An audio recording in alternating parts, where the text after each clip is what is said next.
In today's video, I'm going to teach you how to create a SIP calculator in Microsoft Excel.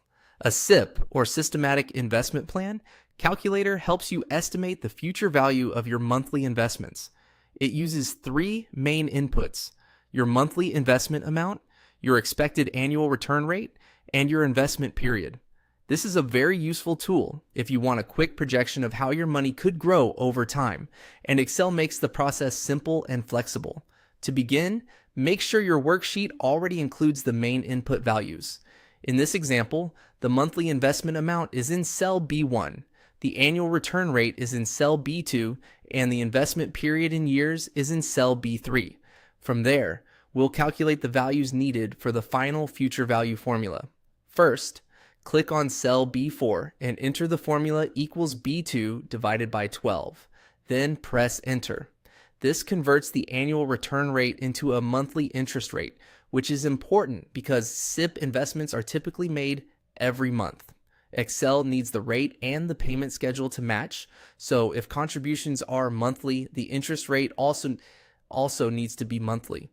Next, go to cell B5 and type equals B3 multiplied by 12. Then press enter. This converts the investment period from years into the total number of months.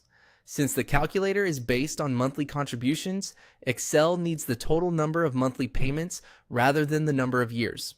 After that, click on cell B6 and enter this formula: equals FV open parenthesis B4, B5, minus B1, 0, 1, close parenthesis. Then press enter. This is the formula that calculates the future value of the SIP. Here's what each part means. B4 is the monthly interest rate you calculated earlier. B5 is the total number of monthly investments. Minus B1 represents the monthly investment amount, and it is written as a negative number because Excel treats it as money going out from your side into the investment.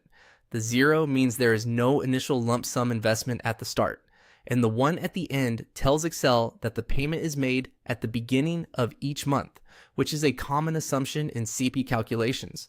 Once you enter the formula, Excel will display the projected maturity value of your investment. If you change the values in B1, B2, or B3, the result in B6 will automatically update, which makes this calculator very practical for comparing different scenarios. That's how you create a SIP calculator in Microsoft Excel.